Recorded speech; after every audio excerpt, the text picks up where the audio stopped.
All right. Welcome to the Wrestling Still Cool podcast. I'm KM, and with me is Mark. Hey, what's up, y'all? Appreciate you joining in. Yeah. So we're going to talk about this past week's wrestling. We're recording this the same night that NXT is airing, or had maybe just finished airing. It's TakeOver 31, so that won't be a part of this. Now, I had a weird thing with my DVR where I didn't necessarily record SmackDown, but I was able to catch the Hulu version of it. So I think that has a majority of everything from it, but I do know that Hulu cuts out random things. Well, not Hulu. WWE cuts out random things before they send it to Hulu. So with Monday, we had Raw, which started out with McIntyre and I guess you want to call it the Legends Lounge, which had like Shawn Michaels, Ric Flair, Christian, and Big Show for more TV time. Yeah. Aside from setting up Orton possibly doing something later and Drew setting up basically an open challenge, what the hell was this segment? I guess it was. Well, I saw it. I was kind of interested for what it was. As just your legends out there. They're Drew was saying his thank you, and like y'all are legends, and that was. I guess you can say hey, we paid back Orton for his dirty deeds, so to speak. No pun intended with old Ambrose's catchphrase, but I guess you can say that was the setup for the open challenge, or at least basically them saying something, acknowledging what happened that previous pay-per-view, that previous night. But Possibly. That's what I kind of grasped from it. I mean, if you're going to be part of a story, might as well kind of piece it together. And I guess, like I said, it kind of went to start off what had ended that night too. Right. And in that aspect, I kind of understand. It weirdly seemed out of place. I mean, I even joked because he said the open challenge is for anyone he hasn't faced before to defend the title. Now, granted, this doesn't fit Randy's character, but I always thought it'd be funny if he puts on a luchador mask and calls himself Brandy Corton.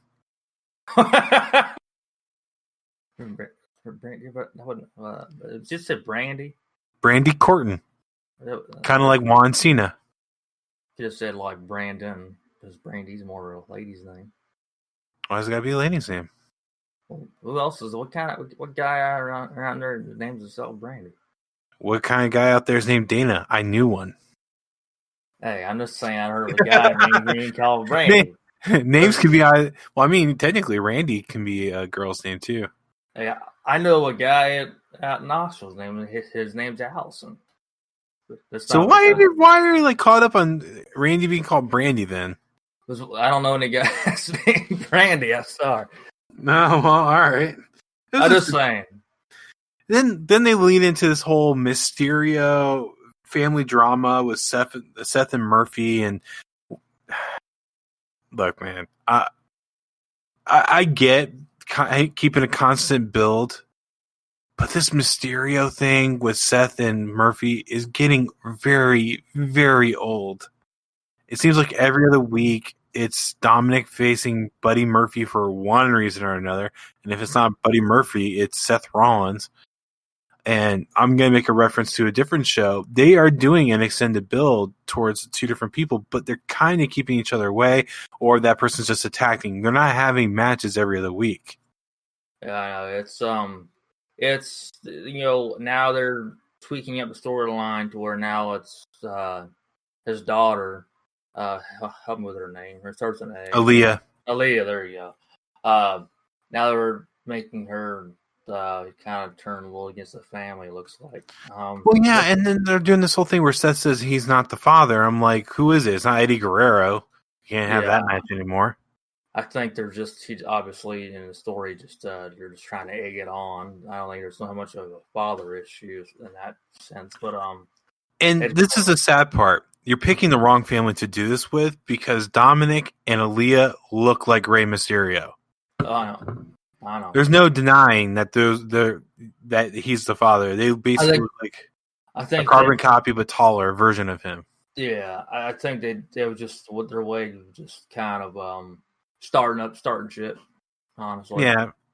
it just was something that they could have Seth say, and then of course Aaliyah, she was now talking to Buddy, which honestly when that kind of went that the night that it started, I'm like, okay, something's gonna happen between these two, especially maybe, but especially when that whole text message stuff was going, like something going to happen with Murphy and Aaliyah. So, whatever happens in the long run, we'll see. But yeah, I agree with Dominic. He's with every other week or whatever, it's him versus Steve Murphy or Seth. Although the tag team match they had was it 2 weeks ago, I think it was. That was fairly decent, honestly. Yeah, it was, but it's getting old.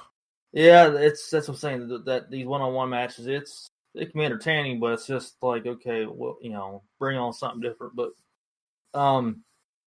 hopefully they'll do something a little different this coming Monday night.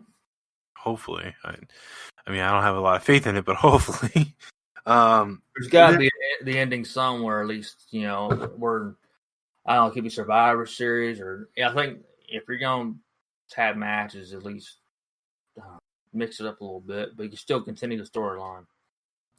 Yeah, and then we kind of touched on this before. I guess Andrade came out and basically said he's on his own, and he's not having Garza and Vega, which I'm a little concerned about that because they had a lot of momentum behind him, and then he gets squashed. Well, not squashed. It was a fairly competitive match.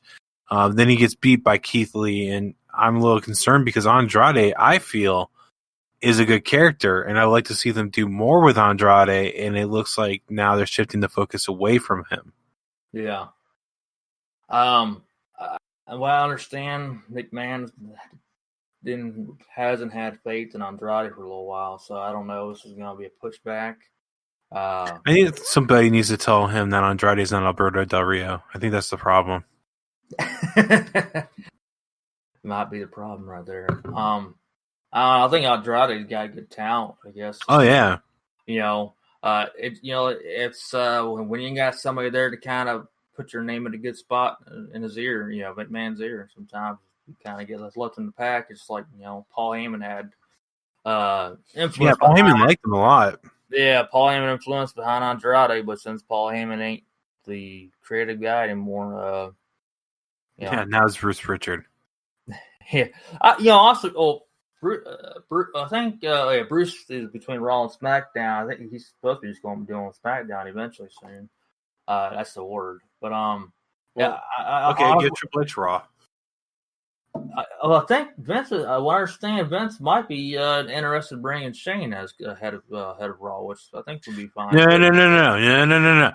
No. Raw Underground's bullshit. No.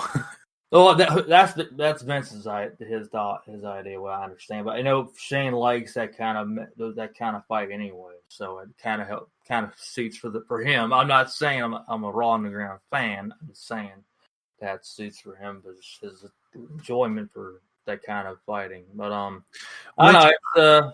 Good. Did I miss it? I don't remember Raw Underground on Raw this past week. No, it wasn't there. It didn't happen. I don't know what deal was. Wasn't it supposed to be Dabba-Kato versus Braun Strowman this week?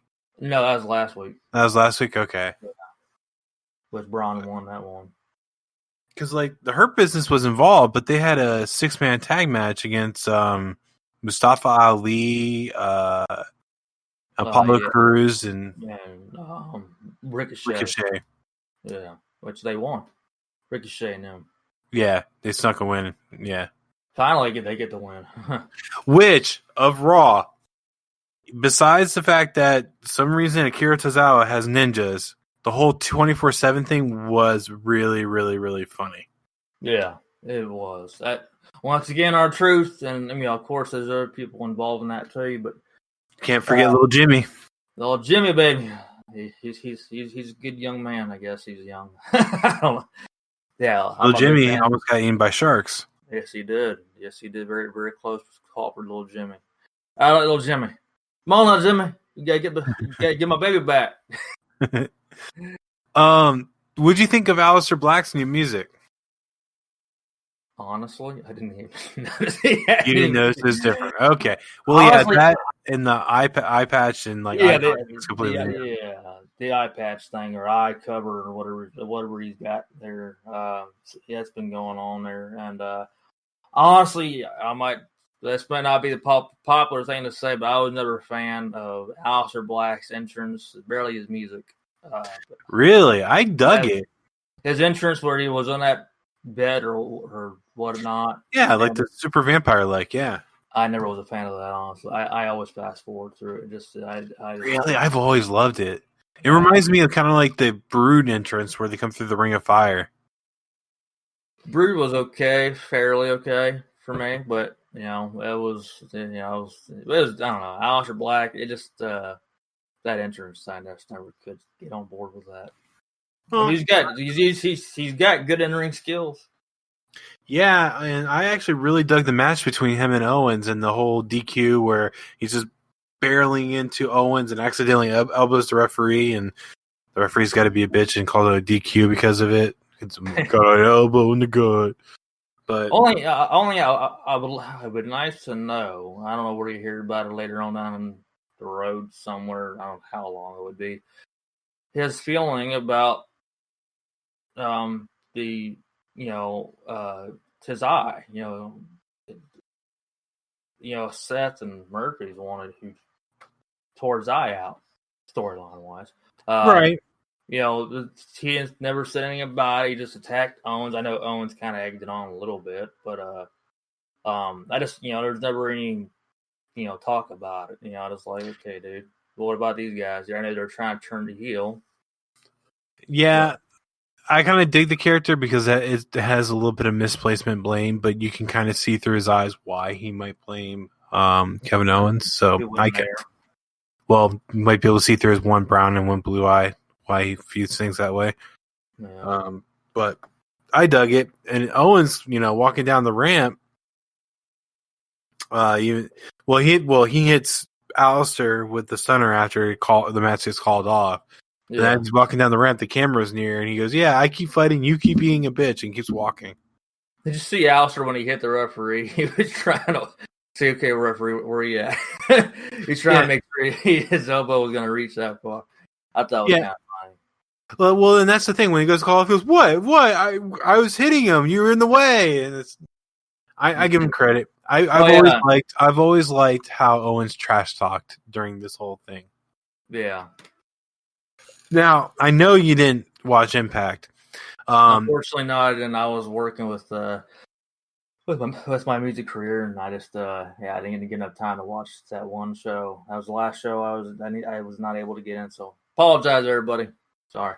So with the Wrestle House, I think it might be done. They didn't play an episode of it during this episode of Impact. There was a lot of in-ring stuff. They had Eric Young doing a promo for Bound for Glory, which, if you guys look it up on YouTube, I feel like it's kind of ripping off Jon Moxley, Dean Ambrose. I like him as the character that he is, but there's some visuals that they use that I completely disagree with. They also. Oh, sorry. Go ahead. If it's about Eric Young, go ahead. You sent me that text message with that YouTube video, and I seen some. Yeah, I definitely see the major influence off that. Such similarities of Moxley's character and his interview process of. It very much reminds me of the video that he played when he got released by WWE on his Twitter. I don't know if you remember that. Similarities to that. Yeah. But during Impact, they also built up Eddie Edwards versus Sami Callihan, where Sami Callihan's a hacker that's causing trouble for him. They also had the Rascals versus the Good Brothers to set the Good Brothers versus Motor City Machine Guns. The Rascals, man, I'm a fan of their tag team. They're high flyers, but they kind of have this whole feeling, kind of like the two tag teams I draw more similarities to them are Private Party over on AEW and Street Profits on Raw. They have that kind of carefree attitude, which I really, really dig. different substance. They're not alcohol. It's about